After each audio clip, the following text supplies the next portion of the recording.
तभी तान्या ने गुस्से से कहा, कौन करण दीवान? वो मेरा पति नहीं है। तभी उस आदमी ने उससे पूछा, मैं जानता हूं कि तुम दोनों का तलाक हो गया है, पर अभी उसके साथ तुम्हारे रिश्ते को नकारा नहीं जा सकता। अब जल्दी बोलो कि उसने जो चीज तुम्हें दी थी वो कहाँ है। उसकी आवाज में एक राजा वाला कॉन्फिडेंस सुनाई दे रहा था। शायद उसकी नजर में औरतें प्यारे खरगोश से ज्यादा कुछ और नहीं होती। वो उन्हें 2-4 घूंसे मारते और आसानी से वो सब बोल सकती थी। तान्या ने अपनी आईब्रो उठाते हुए उससे पूछा, कौन सी चीज? पर जैसे ही उसके मुंह से ये शब्द निकले वो समझ गई थी कि वो किस बारे में बात कर रहा था। तो उन्होंने उसे एनर्जी क्रिस्टल के लिए किडनैप किया था। तो मन ही मन वो सोचने लगी, आखिर ये लोग हैं कौन और इन्हें उस क्रिस्टल में इतनी दिलचस्पी क्यों है। तभी बदले में तान्या ने उनसे पूछा, आपको किसने कहा है कि वो चीज मेरे पास है? उसे इस बात का बिल्कुल डर नहीं था कि उन्हें पता चल जाए कि उसे पता चल चुका है कि वो किस चीज के बारे में बात कर रहे थे। वो आदमी खुद में ही बड़बड़ाने लगा, तुम्हारे एक्स हस्बैंड ने? तान्या उस पर तरस दिखाते हुए उसका मजाक उड़ाने लगी और बोली, और तुमने मान लिया? तुम सच में कितने बेवकूफ हो ना। उस आदमी को बहुत गुस्सा आ रहा था और वो बोला, तो तुम्हारे कहने का मतलब है कि वो तुम्हारे पास नहीं है? उसके इस सवाल का जवाब देने की बजाय तान्या ने खुद उससे पूछा, करण दीवान है कहां? वो मर गया।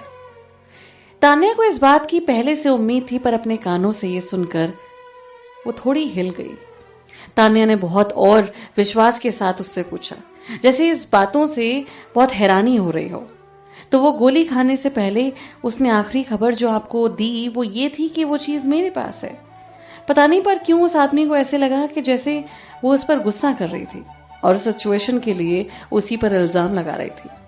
तुम उसकी एक्स वाइफ हो, अगर वो चीज तुम्हारे पास नहीं भी है तो भी तुम्हें ये तो पता ही होगा ना कि वो आखिर है कहां। आखिर ये तो लग ही रहा है कि तुम उस चीज के बारे में जानती हो ना। तान्या उसके मुंह पर हंसने लगी और बोली, हो सकता है शायद ही सच हो, पर यह विश्वास करना कितना मुश्किल हो रहा है कि तुम लोग कितने बेवकूफ हो। किसी को किडनैप करने से पहले तुमने थोड़ी भी रिसर्च करना ठीक नहीं समझा? करण और मैं आग और पानी की तरह हैं, इसलिए वो चीज मुझे कैसे दे सकता है या मुझे बता भी कैसे सकता है कि उसने वो कहां छुपाई है। उस आदमी के चेहरे पर और ज्यादा गुस्सा दिखाई दे रहा था। ये बात साफ हो गई थी कि जो खबर उन्हें मिली थी उससे लग रहा था कि करण अपनी बीवी को बेमतलब ही फंसाने की कोशिश कर रहा था। हालांकि जब करण ने उनसे ये बात कही थी कि वो चीज उसने अपनी बीवी को दी है, तब वो मर रहा था और उसके एक्सपीरियंस के हिसाब से उस हालत में कोई भी इंसान झूठ नहीं बोल सकता था। इसलिए उस आदमी को पूरा यकीन था कि वो चीज तान्या के पास ही थी। ये कम से कम वो इतना तो जानती थी कि करण ने वो चीज कहां छुपाई थी। चाहे जो भी हो, उनके पास उससे पूछताछ करने के अलावा और कोई चारा भी नहीं था। करण की माँ और बहन तो हद से ज्यादा बेवकूफ थे। थोड़ा धमकाने के बाद ही उसे पता चल चुका था कि वहां क्या हो रहा है। उन्हें इस बात का कोई आइडिया नहीं था। और वहीं दूसरी तरफ जो औरत उसके सामने थी वो बहुत बहादुर थी और उसका दिमाग भी बहुत तेज था। तो इसलिए उनके लिए अच्छा था कि वो उसी से पूछताछ करें। तभी वो आदमी उसे धमकाते हुए बोला, मिस आहूजा, मैं तुम्हें आखिरी मौका दे रहा हूं। अगर तुमने मुझे बता दिया कि वो चीज कहां है तो मैं तुम्हें यहां से जाने दूंगा, और अगर नहीं तो जैसे करण मरा वैसे ही तुम भी मरोगी। उसकी आवाज बहुत भारी थी, जिससे उसकी बातों से और खतरा लग रहा था। अगर कोई और औरत होती ना तो शायद उसके कपड़े गीले हो जाते। पर तान्या की तो पलक तक नहीं झपकी। तभी उसने उनसे बिना डरे कहा, अब करण मर चुका है तो उसके बाद तो मैं तुम्हारी बात पर विश्वास करूं भी तो कैसे? वो आदमी मुस्कुराता हुआ बोला, तुम्हारे पास कोई और ऑप्शन नहीं है। दोनों ही तरफ तो तान्या मरने ही वाले थे, इसलिए मैं भी तुम्हें आखिरी बार बता रही हूं कि मुझे नहीं पता कि वो चीज कहां है। मैंने उसे सिर्फ एक बार देखा है और मुझे नहीं पता कि करण ने उसे कहां छुपाया। उस आदमी ने फिर से कहा, मिस आहूजा, ऐसा लगता है कि आपने मेरी बात ना मानने की ठान ली है। पर उस कमरे का माहौल कुछ गर्म हो गया था। वो उसे मारने वाला था। तान्या को इस बात का एहसास हो चुका था, पर फिर भी उसके चेहरे पर इस बात का डर नहीं दिखाई दे रहा था। ऐसा नहीं कि मैं आपके साथ कोऑपरेट नहीं कर रही, पर मैं नहीं कर सकती। मैंने आपको बहुत बार बताया कि मुझे नहीं पता कि वो चीज कहाँ है। अगर मुझे पता होता तो मैं वो इन्फॉर्मेशन अब तक आपको दे चुकी होती। मैं करण की तरह इतनी बेवकूफ नहीं हूं कि किसी चीज के लिए अपनी जिंदगी गवा दूं। करण से बिल्कुल अलग तान्या को उस एनर्जी क्रिस्टल की बिल्कुल परवाह नहीं थी। अगर उस आदमी को उसका पता बताकर उसकी जान बच सकती थी तो वो एक सेकंड उसे बता देती। पर सच तो ये था कि उसे सच में कोई आइडिया नहीं था कि वो चीज कहाँ थी। तभी उस आदमी ने उसे गौर से देखा और मुस्कुराते हुए कहा, सच में तुम्हारी एक्टिंग की दाद देनी पड़ेगी। सच में ये पता लगाना बहुत मुश्किल है कि तुम सच बोल रही हो या झूठ। तान्या ने बड़े प्यार से जवाब देते हुए कहा, अगर तुम्हारे दिल में शक है तो तुम्हें मेरा हर सच झूठ ही लगेगा। ये बात सीधे उस आदमी के दिल पर लगी, पर फिर भी वो पूरी तरह से उसकी बात से कन्विंस नहीं हुआ था। तभी अचानक उस आदमी ने एक बंदूक निकाली और सीधा उसके दिल पर तानते हुए उससे कहा, अगर वो चीज तुम्हारे पास नहीं है तो अब तुम मेरे किसी काम की नहीं हो। मैं तुम्हें तुम्हारे पति के पास भेज रहा हूं। तान्या मजाक उड़ाते हुए उससे बोली, उसके पास? वो इसके लायक नहीं है। आज मैंने सोचा शायद वो गन देखकर डर जाएगी, पर अब भी उसके चेहरे पर पहले जैसी शांति दिख रही थी, बल्कि वो तो अब हंसी मजाक कर रही थी। इतनी कम रोशनी वाले कमरे में उस आदमी को तान्या का चेहरा ढंग से दिखाई नहीं दे रहा था, पर उसकी आंखें उसे बहुत चमकती हुई दिखाई दे रही थी। तभी वो पछतावे की आवाज में उससे बोला, ये सच में बहुत अफसोस की बात है कि तुम्हारी जैसी अमेजिंग औरत उस डरपोक करण दीवान की बीवी थी, और अफसोस अब तुम मर भी उसकी वजह से रही हो। वो सच में उसके लायक नहीं है। तुम भी ये बात मानती हो ना? वो ये देखकर हैरान हो गया था कि वो उसकी बात से पूरी तरह सहमत थी और बोल रही थी, हाँ वो इसके लायक नहीं है। तभी उसने एक चाल चलते हुए उससे फिर पूछा, तो तुम्हारे लिए अच्छा होगा कि तुम मुझे बता दो कि वो चीज कहाँ है, और फिर तुम्हें उसके लिए मरना नहीं पड़ेगा। तान्या चिढ़कर उससे शिकायत करती बोली, ये बात खत्म नहीं हो गई थी? अगर मेरे पास वो चीज होती तो मैं तुम्हें खुद दे चुकी होती, क्योंकि वो चीज मेरे किसी काम की नहीं है। उस आदमी ने सर हिलाते हुए उसकी बात मान ली और कहा, तुम्हारे जैसे आउटसाइडर के लिए ये चीज बेकार ही है। इस बात से तान्या का शक यकीन में बदल गया कि उसे इस बात का कोई आइडिया नहीं था कि मानवी के पास भी एक एनर्जी क्रिस्टल था। वो सिर्फ यही जानता था कि करण के पास वो एक एनर्जी क्रिस्टल था। उसे देखकर तो कोई भी ये बता सकता था कि उसे मानवी और करण के पापा के बारे में कोई आइडिया नहीं था, और उन दोनों का प्रोजेक्ट गैलेक्सी से भी एक रिलेशन था। तान्या अंदर ही अंदर करण की बेवकूफी पर हंस रही थी। जैसे वो बोल रहा था, अगर उसका प्लान इतना इंपॉर्टेंट था तो उसने अपनी इन्वेस्टिगेशन इतनी खुलेआम क्यों की, जिससे उस आदमी को भी इस बारे में पता चल गया।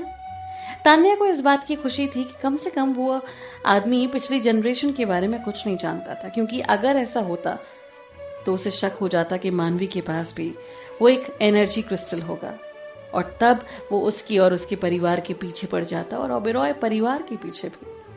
तान्या ने सोचा कि उसे बता दे कि वो एनर्जी क्रिस्टल आदित्य ओबेरॉय के पास है। उसे आदित्य के पास भेजने से आदित्य को भी उसका पता चल गया, पर उसकी कोई रिस्क लेने की हिम्मत नहीं हो रही थी। इस आदमी और इसके लोगों ने करण को जेल तक में नहीं छोड़ा और बिना पीछे कोई सबूत छोड़े उसे किडनैप कर लिया। शायद आदित्य किसी तरह खुद को बचा भी ले, पर आरव का क्या? इसलिए चाहे कुछ भी हो, तान्या ओबेरॉय परिवार के लिए उसके मन में शक नहीं पैदा कर सकती थी। तान्या ने कुछ ही सेकंड्स में यह फैसला लिया। बेशक उसके चेहरे पर कुछ दिखाई नहीं दे रहा था। फिर उसने अपने सामने खड़े उस आदमी से पूछा, तो क्या लगता है तुम्हें, मैं एक ऐसी चीज को बचाने के लिए अपनी जिंदगी दांव पर लगाऊंगी जिसकी मेरी नजर में कोई कीमत नहीं है? वो आदमी एक राक्षस की तरह मुस्कुराता हुआ बोला, क्या पता तुम जानती भी हो। हाँ, शायद उस चीज की तुम्हारी नजर में कोई कीमत ना हो, पर दूसरे लोगों के लिए तो वो बहुत कीमती होगी, और उस चीज को तुम किसी और को बेचकर अपनी पूरी जिंदगी आराम से बिता सकती हो। शायद इसलिए तुम उस चीज को अपनी जान दांव पर लगाकर बचा रही हो। तुम सच में एक जिद्दी अड़ियल किस्म के इंसान हो जिसे अपनी काबिलियत पर पूरा भरोसा है, तो फिर भी तुम इस चीज के लिए तुम इतना पागल क्यों लग रहे हो? तान्या की बात सुनकर जैसे उसका दिमाग घूम गया था, क्योंकि उसकी आंखों में एक खूनी नजर आ रहा था। तभी उसने बहुत गुस्से से तान्या से कहा, क्या कहा तुमने? तान्या ने अपनी नजरें उठाकर उसे देखा। उस आदमी को लगा जैसे उसका राज खुल गया हो। ऐसा लग रहा था जैसे उसकी आत्मा तक को देख सकती थी। मैंने कुछ गलत कहा? उस आदमी ने अपनी आंखें छोटी करते हुए उसे देखा और बोला, मैं वाकई बहुत इंप्रेस हूं तुमसे। मौत को अपने सामने देखकर भी तुम इतनी बहादुरी दिखा रही हो, और इतना ही नहीं, तुम तो अपनी मौत के सामने इतनी बकवास भी कर रही हो। वैसे सबसे डरावनी चीज तो यह थी कि उसका दिमाग उस वक्त भी चल रहा था। वो डर के मारे कुछ भी नहीं बड़बड़ा रही थी। वो ऐसी सिचुएशन में भी बहुत सोच समझकर अपनी बात बोल रही थी। थोड़ी देर बात करने के बाद ही वो उस आदमी को अच्छी तरह समझ चुकी थी, और उस आदमी को भी ये बात माननी पड़ी कि ये औरत कुछ और ही थी, जिसने उसके लिए ये और मुश्किल बना दिया था कि वो चीज असलियत में उसके पास थी भी या नहीं। दो आदमी एक कदम आगे आया और उसने उसके सर पर बंदूक तान दी और अपनी भारी आवाज में उसे धमकी देते हुए बोला, मैं तुमसे आखिरी बार पूछता हूं, वो चीज कहां है? तान्या ने उसके चेहरे को देखा। इतने करीब से देखने के बाद अब जाकर उसे अपने किडनैपर का चेहरा अच्छे से दिखाई दे रहा था। वो आदमी लंबा चौड़ा और बहुत ही अच्छी पर्सनालिटी वाला था। वो लुक्स के मामले में तो आदित्य तक को टक्कर दे सकता था, और उन दोनों में उनकी आंखों का ही अंतर था। आदित्य की आंखें हमेशा शांत और फोकस्ड होती थी। उसकी आंखों में चमक और वो कॉन्फिडेंस था जो पूरी दुनिया पर राज कर सकता था। और वहीं दूसरी तरफ उस आदमी की आंखें तेज थीं, जिनमें खतरा नजर आ रहा था। उनमें एक अजीब सा पागलपन था। तान्या समझ चुकी थी कि वो आदमी बहुत गुस्से वाला और दरिंदे जैसा था, जो अपना मकसद पूरा करने के लिए कुछ भी कर सकता था। तान्या कुछ बोलने से पहले उसे एक बार फिर गौर से देखा और बोली, मुझे मारने से पहले क्या तुम्हें नहीं लगता कि तुम्हें मुझे अपना नाम बताना चाहिए? कम से कम मुझे पता तो लगे कि मुझे किसने मारा। वो आदमी बहुत जोर जोर से हंसने लगा और बोला, लगता है तुम मेरे हाथों से मरने के लिए पूरी तरह तैयार हो। क्या और कोई ऑप्शन है? आदमी ने गन का ट्रिगर दबाते हुए उससे कहा, बहुत अच्छे, तो मैं तुम्हारी इच्छा पूरी करूंगा। तुमने अभी भी मुझे अपना नाम नहीं बताया। ऐसे वक्त में भी तान्या एकदम शांत लग रही थी।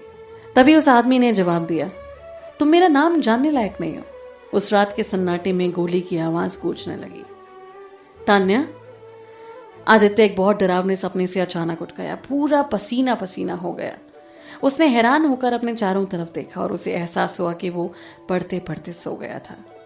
सुबह के 6 बज गए थे।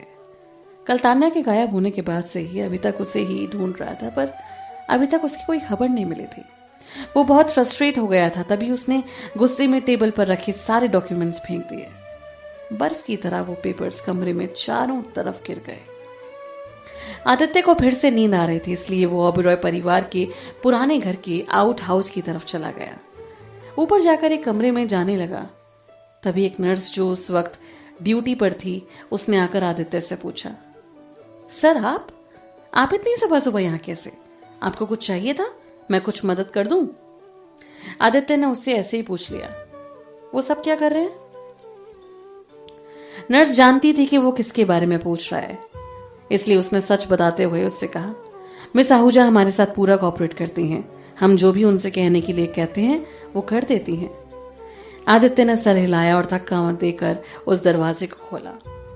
मानवी जो अंदर से ये सब सुन रही थी, उसकी आवाज सुनकर वो जब अंदर आया तो चुपचाप अपनी जगह पर जाकर बैठ गई। उसके चेहरे से साफ लग रहा था कि उसे बहुत घबराहट हो रही थी। तभी उसने बहुत घबराते हुए उससे पूछा, मिस्टर ओबेरॉय, आप यहाँ इस वक्त? आपको मुझसे कोई काम था? आदित्य उसे घूरने लगा, पर अंदर से कोई एहसास ना हुआ।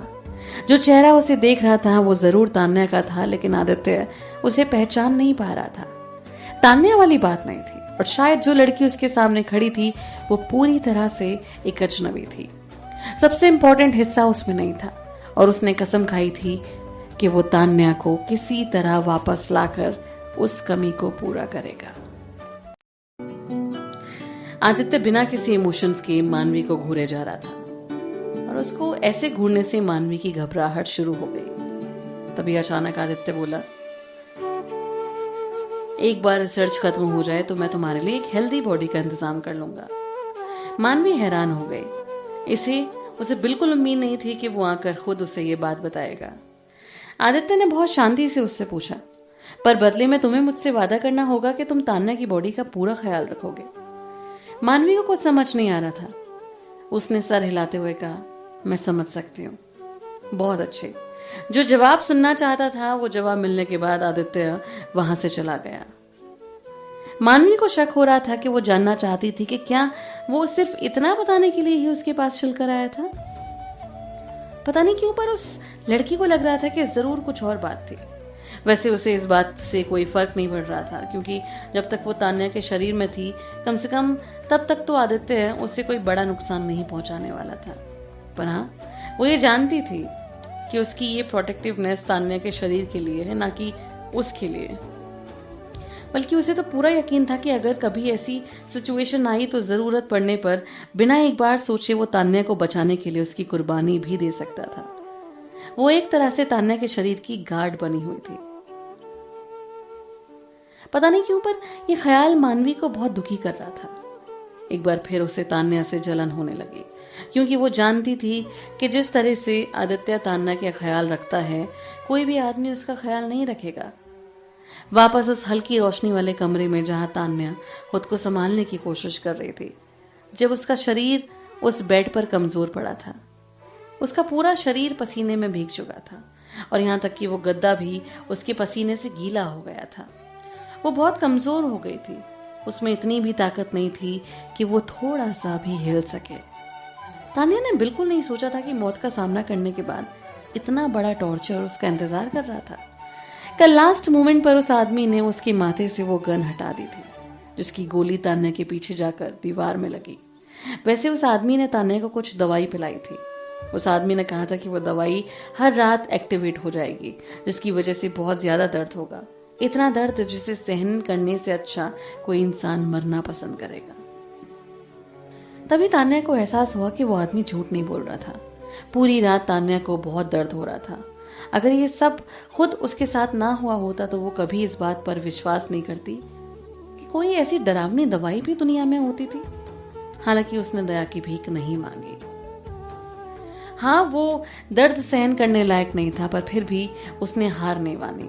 वो जानती थी कि वो आदमी उसी बात का इंतजार कर रहा था और उसे उस एनर्जी क्रिस्टल का पता बताने के लिए मजबूर कर रहा था।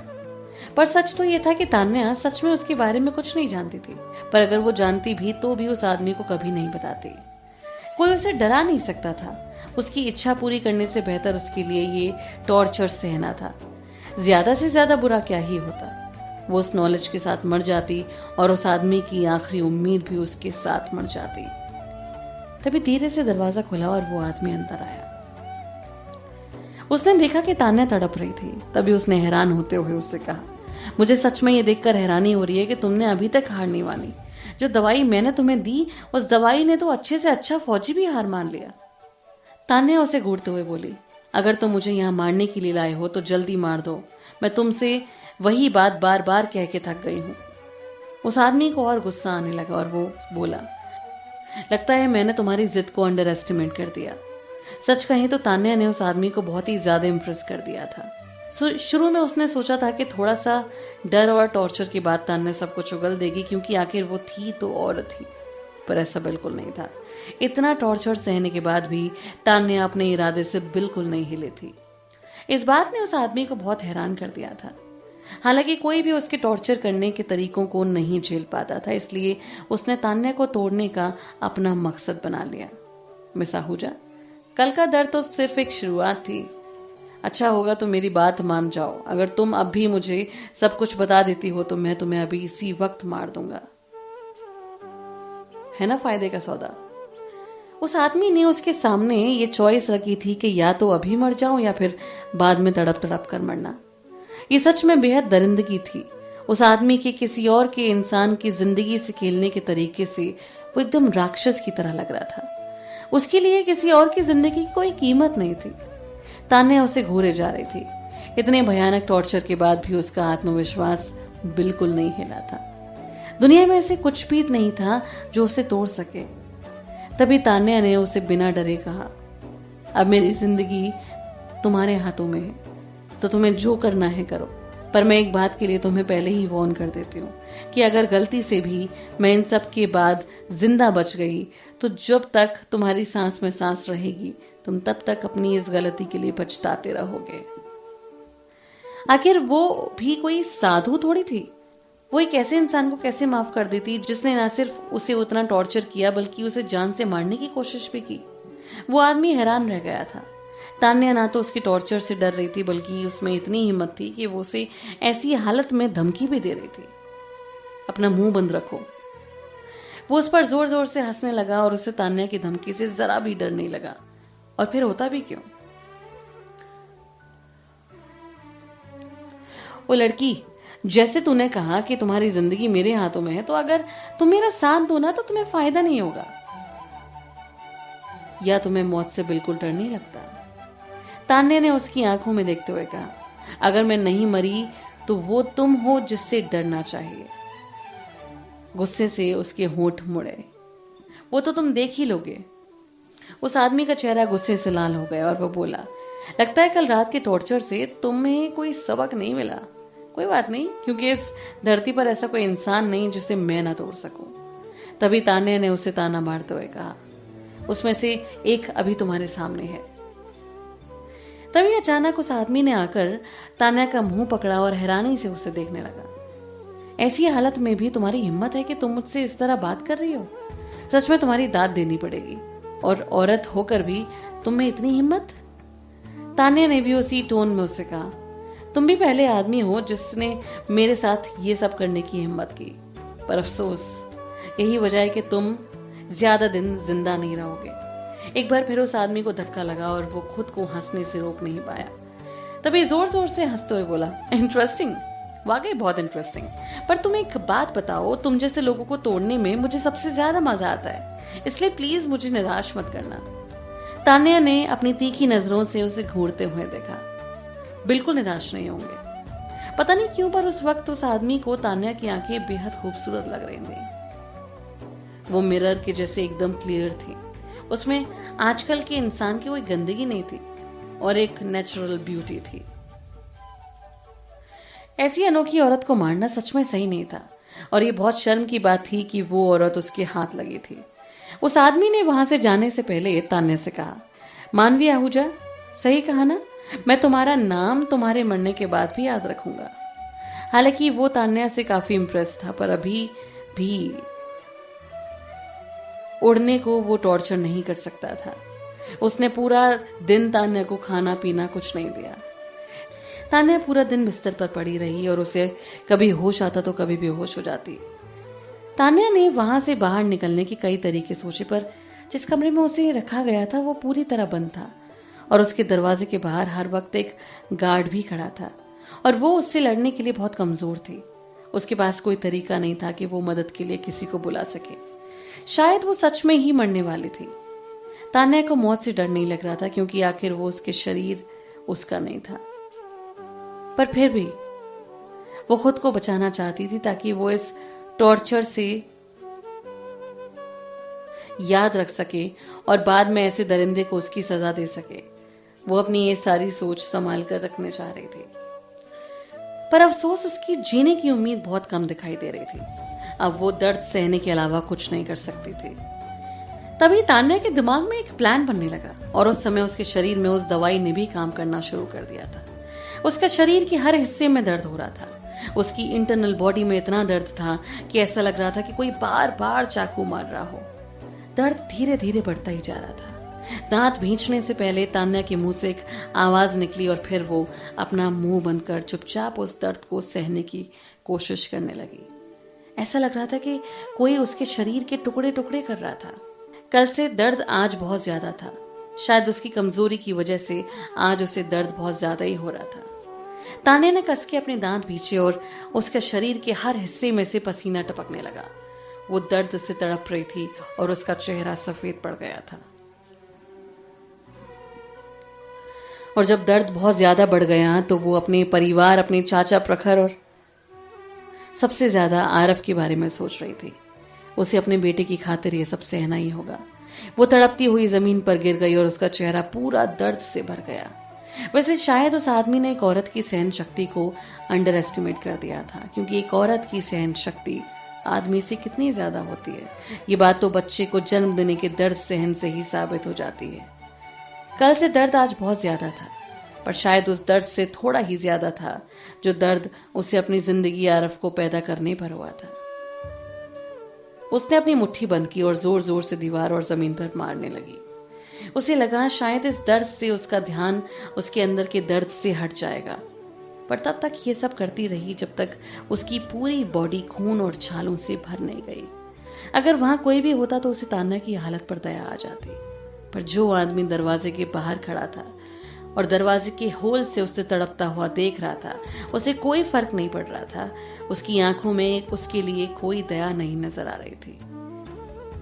वो तो तान्या को ऐसे तड़पते हुए मरने का इंतजार कर रहा था। टाइम धीरे धीरे बीतता चला गया। इस बात को 2 घंटे हुए थे और तान्या ने अब तक हार नहीं मानी थी। उस आदमी से सब्र नहीं हो रहा था और जब तक वो तान्या को छोड़कर जाने ही वाला था, अचानक उसने उसकी चिल्लाने की आवाज सुनी। उसने फिर से दरवाजे के उस होल से देखा तो तान्या बेड पर तीखे कोने में अपना सर भिड़ा रही थी। फुहारे की तरह उसके सर से खून निकलने लगा और बेजान गुड़िया की तरह से जमीन पर गिर गई। तभी उस आदमी ने ऑर्डर देते हुए कहा, दरवाजा खोलो। वो भागकर तान्या की नसें चेक करने आया। वो जिंदा थी पर उसकी हालत बहुत ज्यादा खराब थी। उसके शरीर से चारों तरफ खून का छोटा सा स्विमिंग पूल बन गया था। उसकी आंखों में बहुत ज्यादा गुस्सा नजर आ रहा था। उसने तान्या को घूरते हुए देखा और कहा, इस पागल औरत को सच में अब मौत से बिल्कुल डर नहीं लगता। पर क्या तुम्हें लगता है कि मैं तुम्हें इतनी आसानी से मरने दूंगा? इम्पॉसिबल। उसने उसे उठाया और अपने आदमियों को चिल्लाते हुए बोला, अभी इसी वक्त एम्बुलेंस को फोन करो। उसका एक आदमी उसके सामने सर झुकाकर एम्बुलेंस को फोन करने लगा। तान्या को जल्द से हॉस्पिटल ले गए। उनकी हालत बहुत खराब थी। उसे मौत के मुंह से बाहर लाने में डॉक्टर्स को बहुत टाइम लगा। सर्जरी होने के बाद उसे एक सीक्रेट रूम में शिफ्ट कर दिया गया। कुछ लोगों के अलावा कोई नहीं जानता था कि तान्या वहां थी। तभी एक डॉक्टर ने आकर उस आदमी को बताया, सर, उस औरत की कंडीशन अब स्टेबल है, पर उसे होश में आने में टाइम लगेगा। उसे कुछ दिन हॉस्पिटल में ही रखना होगा ताकि उसे ऑब्जर्वेशन में रख सके, क्योंकि उसका शरीर बहुत ही ज्यादा कमजोर है। वो आदमी सर हिलाता हुआ धीरे से बोला, मैं समझता हूँ, उसे जिंदा रखने में मेरी मदद करो, और हाँ, इस बात को अच्छे से ध्यान रखना कि किसी और को इसके बारे में कुछ भी पता न चले। आखिर इस बात का पता चल ही गया कि उस औरत का आदित्य ओबेरॉय से कुछ रिश्ता था और उसके आदमियों ने उसे आकर बताया कि आदित्य ओबेरॉय उसे ढूंढ रहा था। पर फिर भी ओबेरॉय परिवार से पंगा लेने के लिए अभी बहुत जल्दी था। तभी डॉक्टर ने सर हिलाते हुए उसे जवाब दिया, प्लीज आप चिंता मत करिए, हमें पता है कि हमें क्या करना है। उस आदमी को डॉक्टर की बात सुनकर थोड़ा चैन मिला और वो बोला, ठीक है, अब आप जा सकते हैं। Okay sir. डॉक्टर के जाने के बाद भी वो आदमी वहीं रुका रहा। वो बेड के बहुत करीब जाकर तान्या को गौर से देख रहा था। उसका चेहरा ऐसा था जैसे भीड़ में आसानी से खो सकता था। उसे बिल्कुल उम्मीद नहीं थी कि ऐसी अद्भुत औरत का चेहरा इतना आम होगा। उसमें बहुत ताकत थी और बहुत ही ज्यादा सहन करने की शक्ति भी थी। वो सच में बहुत स्पेशल औरत थी। ये देखकर वो आदमी सच में बहुत हैरान था। उस दर्द को सहने से बेहतर उसने सुसाइड करना चाहा। इन हालातों में भी उसके दिमाग में सुसाइड जैसी बात आई। यह औरत सच में बहुत ही ज्यादा अद्भुत थी। बेशक मुझे समझ आ गया था कि उसका सुसाइड करना डर और कमजोरी की वजह से नहीं, पर वो उसके हाथों से मरने से बेहतर खुद के हाथों से मरना पसंद कर रही थी। ऐसा लग रहा था जैसे उसने उसका मजाक बना दिया था। उसका चेहरा देखकर ऐसा लग रहा था जैसे वो पूरी तरह आजाद हो गई हो। उसकी जिंदगी एक ऐसी चीज थी कि चाहे कुछ भी हो जाए वो उसे नहीं लेने देगी। तान्या ने सोचा था कि उसके सुसाइड करने से उस आदमी को बहुत गुस्सा आएगा, पर वो गलत थी। पर उस आदमी के दिमाग में तो कुछ और ही था, और शायद अगर वो एनर्जी क्रिस्टल का पता उसे बता देती तो हो सकता था कि वो तान्या को जिंदा छोड़ देता। उस दरिंदे आदमी की जिंदगी में पहली बार उसके दिल में किसी के लिए सिंपैथी नजर आ रही थी। हालांकि वो सिर्फ थोड़ी देर के लिए थी, क्योंकि उसी वक्त उसका चेहरा फिर से लगभग गुस्से में बदल गया। वो आदमी वहां से जाने से पहले थोड़ी देर और रुका, और जाते वक्त उसने दरवाजे के बाहर जो गार्ड्स खड़े थे उसका ध्यान रखने के लिए कहा, इनके होश आ जाते ही मुझे खबर कर देना। दोनों गार्ड्स उसके जवाब में अपना सर हिलाने लगे। फाइनली वो आदमी वहां से चला गया। उसे यकीन था कि तान्या को होश आने में 1 या 2 दिन लग जाएंगे, क्योंकि ऐसा उसे डॉक्टर ने खुद कहा था। किसे पता था तान्या इतनी जल्दी उठ जाएगी। जब उसे होश आया तो उसने उसी वक्त अपनी आंखें नहीं खोली, पर उसने अपने आसपास की जगह को पहचानने के लिए अपना दिमाग लगाया। उसने हॉस्पिटल की अलग ही आने वाली स्मेल को पहचान लिया और उसे ये भी एहसास हुआ कि उसके आसपास कोई नहीं था। उसने धीरे धीरे अपनी आंखें खोली और सच में वो कमरे में बिल्कुल अकेली थी। तान्या की आंखें चमक उठी और उसे एहसास हुआ कि फाइनली उसका प्लान काम कर रहा था। उसका प्लान आसान था, पर उसमें बहुत खतरा था। उसने सुसाइड करने का नाटक किया था और वो देखना चाहती थी कि वो आदमी उसे बाहर निकालकर हॉस्पिटल ले जाता है या नहीं। जितना भी उसने उस आदमी को जाना था, उसे यकीन था कि वो उसे ऐसे मरने तो नहीं देगा। और वो सही थी, उसने उसे हॉस्पिटल भेज दिया था। और जब वो हॉस्पिटल पहुंच गई तो उसे अब वहां से भागने का प्लान शुरू करना था। और रही बात इसकी कि उसे इतनी जल्दी होश कैसे आ गया जबकि वो मरने जैसी हालत में थी, तो इसका जवाब अभी पूरी तरह से क्लियर नहीं हुआ था। शायद ये मेमोरी सेल की वजह से ही था, या उसकी स्ट्रॉन्ग विल पावर की वजह से, या शायद ये भी उसका प्लान था।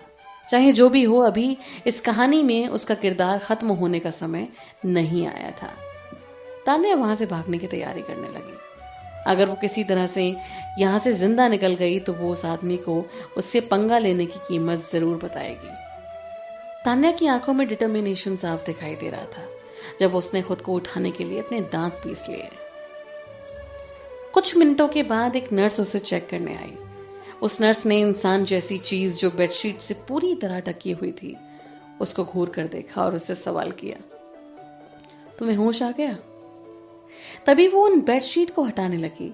जैसे ही उसने देखा कि उस बेडशीट के नीचे कुछ तकिए रखे हुए थे, तभी उसके पीछे से उसके सर पर एक जोरदार हमला हुआ और वो उसी बेड पर गिर गई। तान्या, जिसने अपने हाथ में इतना भारी डंडा पकड़ा हुआ था, वो जोर जोर से सांस लेते हुए उस बेहोश नर्स के पीछे ही खड़े थे। अचानक इतनी जोर से उसके सर पर लगने की वजह से वो नर्स बेहोश हो गई और उसकी आंखों के आगे अंधेरा छा गया। वैसे तान्या जानती थी कि उसके पास वेस्ट करने के लिए बिल्कुल टाइम नहीं था, इसलिए उसने जल्दी से उस नर्स के कपड़ों से खुद के कपड़े बदल लिए।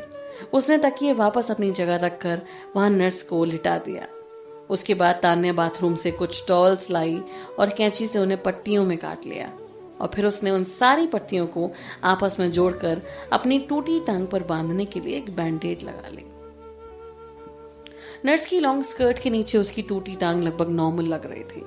उसने उसमें चलने की कोशिश की और उसका चलना काफी नॉर्मल लग रहा था।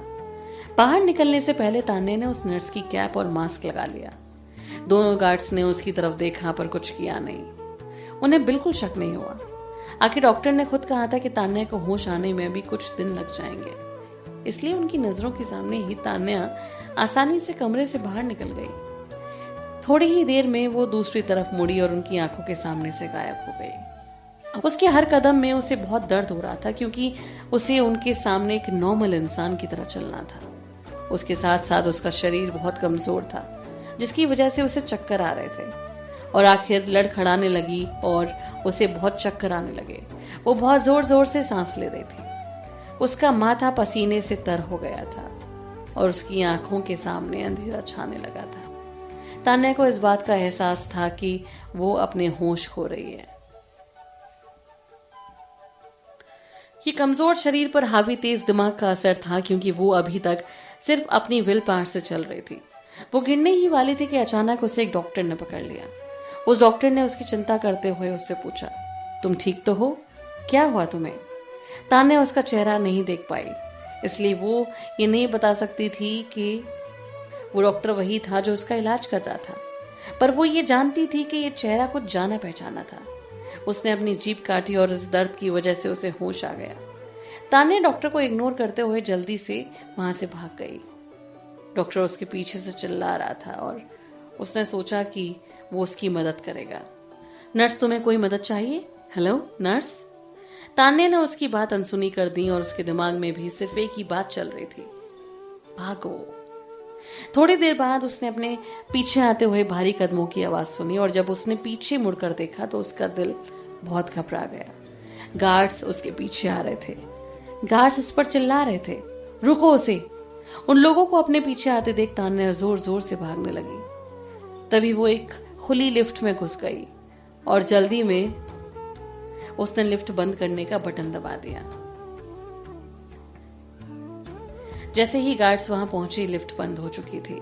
तभी उनमें से एक गार्ड जोर से चिल्लाया, नीचे गार्ड्स को उसे रोकने के लिए बोलो, वो यहां से भागनी नहीं चाहिए। वैसे जब नीचे लोगों ने लिफ्ट चेक किया तो वो एकदम खाली थी, तो जरूर किसी और फ्लोर पर उतर गई होगी। जाओ जाकर उसे ढूंढो। हॉस्पिटल में भगदड़ सी मच गई। टेंशन और घबराहट का माहौल बन गया था। 10 फ्लोर की बिल्डिंग में इधर उधर भाग रहे थे, उन्होंने कोई कोना नहीं छोड़ा था। आखिर उन्हें 2nd फ्लोर के लेडीज वॉशरूम में कुछ मिला। वहां एक रस्सी थी जिसे टाइल से काट कर बनाया गया था। वो विंडो रेलिंग से बंधी हुई थी और उसके सहारे कोई भी नीचे वाले फ्लोर तक जा सकता था। गार्ड्स ने खिड़की के पास जाकर जब नीचे की तरफ देखा तो उन्हें सूरज की तेज रोशनी में एक लड़की हॉस्पिटल से बाहर भागती हुई दिखाई दी। हद है, कमबख्त भाग गई। तभी एक गार्ड अपने वॉकी टॉकी पर बात करते हुए बाकी गार्ड्स को ऑर्डर देता हुआ बोला, अटेंशन, टारगेट बिल्डिंग से बाहर निकल चुका है। वो हॉस्पिटल गेट की तरफ जा रहा है। सभी लोग वहां उसे रोकने की कोशिश करो। कुछ गार्ड्स ने जल्दी से ग्रुप्स बनाए और तान्या को पकड़ने के लिए भागे। तान्या ने धीरे धीरे हिम्मत की।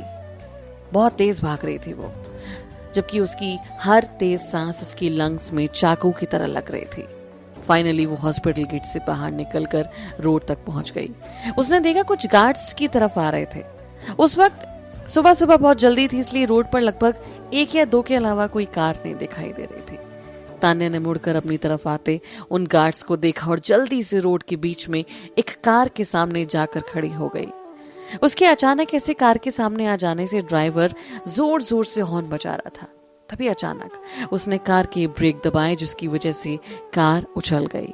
ड्राइवर के दिल की धड़कनें रुक गई थी, क्योंकि उसे लगा जैसे उसने उस लड़की को मार दिया।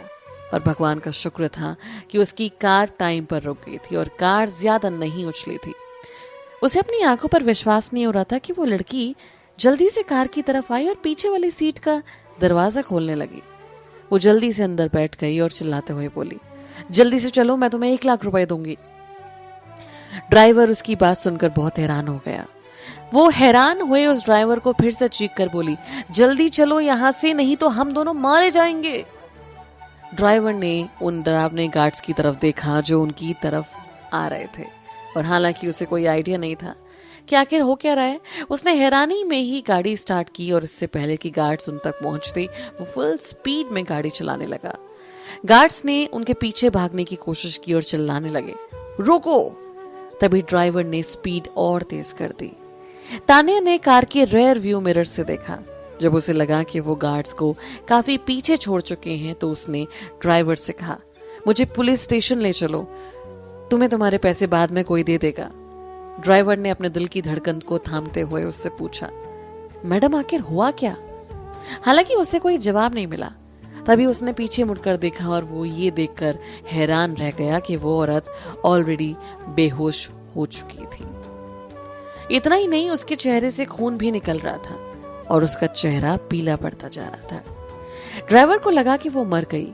उसने जल्दी से गाड़ी साइड में लगाई और उसने अपने कांपते हुए हाथों से उसकी सांस चेक की। और जब उसे लगा, उसने देखा कि वो धीरे धीरे सांस ले रही थी, तो उसने भी चैन की सांस ली और घबराते हुए पूछने लगा कि मैम, ये हो क्या रहा है? आप ठीक तो है ना? उसे डर लग रहा था कि वो कहीं उसकी गाड़ी में मर ना जाए, क्योंकि इसकी वजह से वो बहुत बड़ी मुश्किल में फंस सकता था।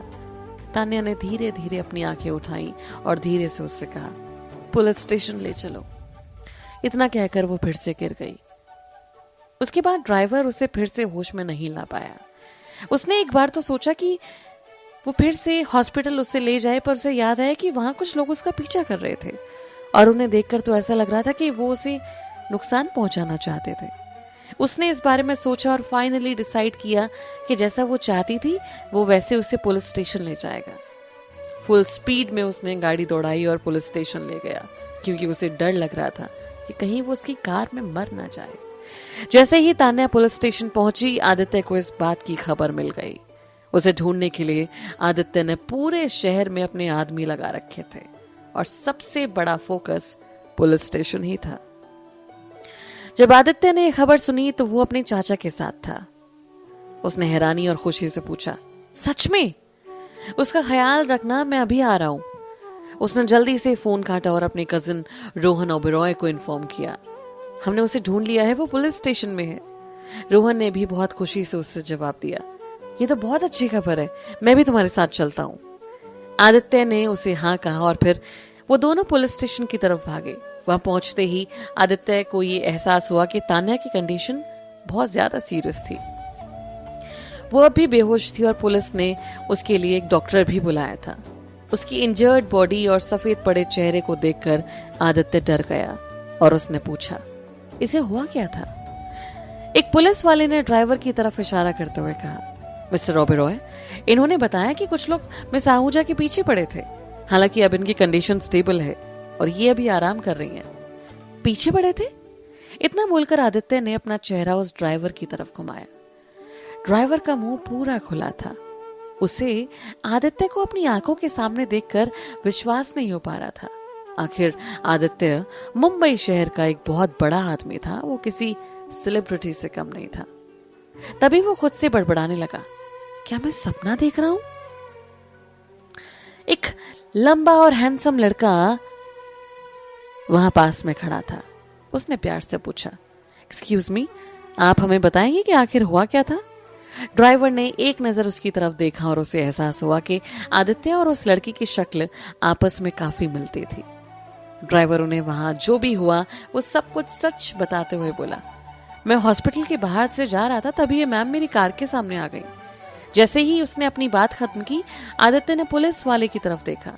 पुलिस वाला जानता था कि वो ऐसे क्यों देख रहा था, इसलिए उसके कुछ बोलने से पहले ही उसने कहा, हमने अपने आदमी वहां इन्वेस्टिगेशन के लिए भेज दिए हैं। हालांकि हमें वहां से कुछ पता नहीं चला कि वो लोग कौन थे और कहां से आए थे। उन्होंने जल्दी ही बहुत अच्छे से वहां से सारे सबूत मिटा दिए। हमने हॉस्पिटल को भी अच्छे से चेक करवाया, वहां भी कोई ऐसा रिकॉर्ड हालांकि मिला नहीं जिससे ये पता चले कि मिस आहूजा वहां थी। वो आदमी सच में बहुत शातिर है जिसने इतनी चालाकी से सारे सबूत मिटा दिए। आदित्य बहुत गुस्से में था, इसलिए वो उस पुलिस वाले पर चिल्लाते हुए बोला, चाहे वो कितना भी शातिर क्यों ना हो, मैं उस दरिंदे को ढूंढ निकालूंगा।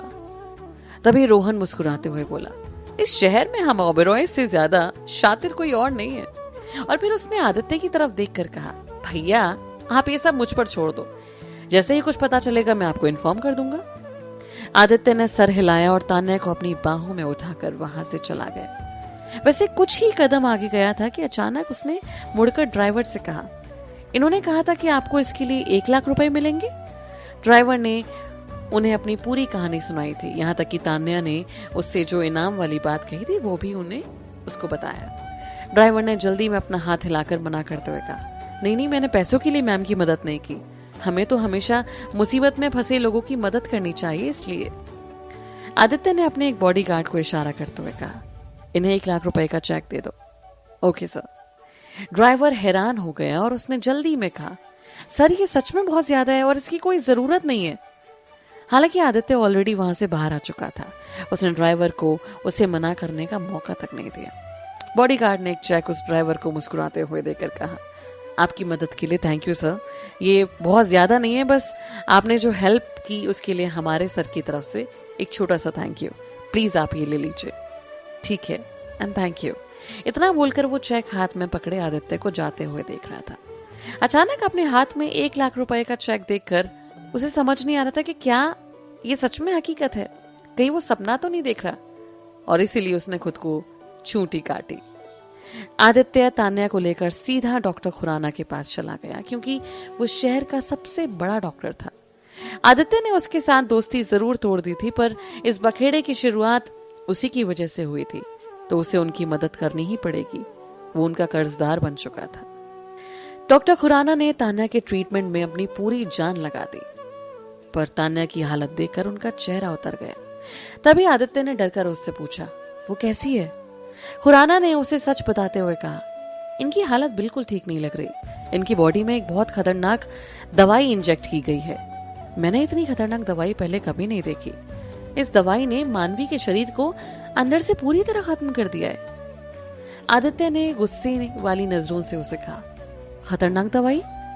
खुराना ने सर हिलाते हुए उसे बताया, हाँ, इस दवाई की वजह से सारे बॉडी पार्ट्स ने धीरे धीरे काम करना बंद कर दिया है।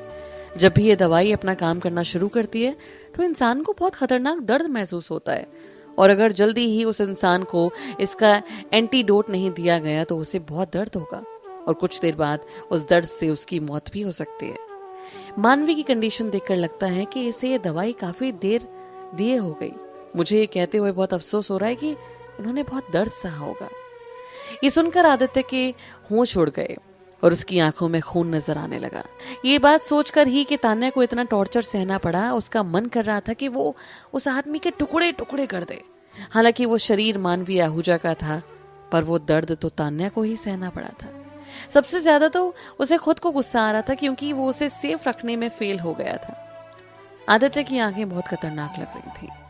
तभी उसने खुराना को ऑर्डर देते हुए कहा, इसे जल्दी ठीक करो, मैं इसे और दर्द सहने नहीं दे सकता। तुम चिंता मत करो, पर मुझे मानवी के लिए बुरा लग रहा है, क्योंकि हमें इस शरीर को छोड़ना होगा। आदित्य ने उसका कॉलर खींचा और उसे धमकी देते हुए बोला, जो औरत अभी तुम्हारे सामने पड़ी है, तुम्हें इसके लिए बुरा लगना चाहिए। तुम्हारी वजह से आज इसकी ये हालत है। अगर इसे कुछ भी हुआ तो इसके जिम्मेदार सिर्फ तुम होगे। जितना जल्दी हो सके मेमोरी सेल पर अपनी रिसर्च खत्म करो और तान्या को उसकी याददाश्त वापस करो। ये सर्कस बहुत लंबा चल गया, अब इसे बंद करना भी तुम्हारी जिम्मेदारी है। खुराना ने शांति से सर हिलाते हुए कहा, मैं जितना जल्दी हो सके ये करता हूँ। आई प्रॉमिस, रिसर्च बस खत्म होने ही वाली है। आदित्य ने उसकी बात मान ली, पर उसका गुस्सा बिल्कुल भी कम नहीं हुआ था। तुम्हारी खातिर मुझे उम्मीद है कि तुम्हारी बात सही निकले। खुराना चुपचाप उसे देखा जा रहा था। उसे इस बात की तसल्ली थी कि वो बेड पर पड़ी हुई असली तान्या नहीं थी, नहीं तो उसे अपनी जान से हाथ धोना पड़ता। एक बहुत इंप्रेसिव आदमी उन्हें घूर कर देख रहा था। तभी उसने पूरी अथॉरिटी और उन पर दबाव डालते हुए कहा, तुम इतने सारे लोग एक अधमरी लड़की को संभाल नहीं पाए? गार्ड्स उनके सामने शर्म से सर झुकाए खड़े थे। उनमें हिम्मत नहीं थी कि उनके मुंह से एक शब्द भी निकलता। सर, ये हमारी गलती है। हमने सोचा ही नहीं था कि वो इतनी जल्दी ठीक हो जाएगी और नर्स का भेस बदलकर हमें बेवकूफ बनाएगी। हमने उसे पकड़ ही लिया था, पर वो सेकंड फ्लोर से कूद गई। हमें सच में इसकी बिल्कुल उम्मीद नहीं थी सर। सिर्फ वो ही नहीं, बल्कि वो आदमी भी उस औरत के शातिर इरादे से बिल्कुल अनजान था। उसका सुसाइड अटेम्प्ट करना भी शायद उसका एक प्लान था। उसने भागने का मौका ढूंढने के लिए सब नाटक किया था। उसके बोल्ड और शातिर तरीके से वो बहुत इंप्रेस हो गया। हर मोड़ पर उसने उसे सरप्राइज किया था, और अब वो किसी तरह भागने में कामयाब हो गई थी। वो आदमी तभी खुद में बड़बड़ाने लगा, ये तो मैं भी जानता हूं कि वो सच में बहुत अद्भुत औरत है, पर अफसोस मेरे एंटीडोट के बिना वो ज्यादा दिन तक जिंदा नहीं रह सकती। सर, क्या हम उसे फिर से पकड़े? हमें पता है वो अब आदित्य ओबरॉय के साथ है। आदमी ने उन्हें साफ मना करते हुए कहा, उसकी कोई जरूरत नहीं पड़ेगी। मुझे लगता है उसे उस चीज के बारे में कुछ नहीं पता, और फिर ऐसा करने से सबको हमारे बारे में पता चल जाएगा। उसे नहीं पता कि मैं कौन हूं, तो ऐसे ही रहने दो उसे। वैसे भी वो मरने वाली है। गार्ड्स ने कंफ्यूज होकर बस सर हिला दिया। उस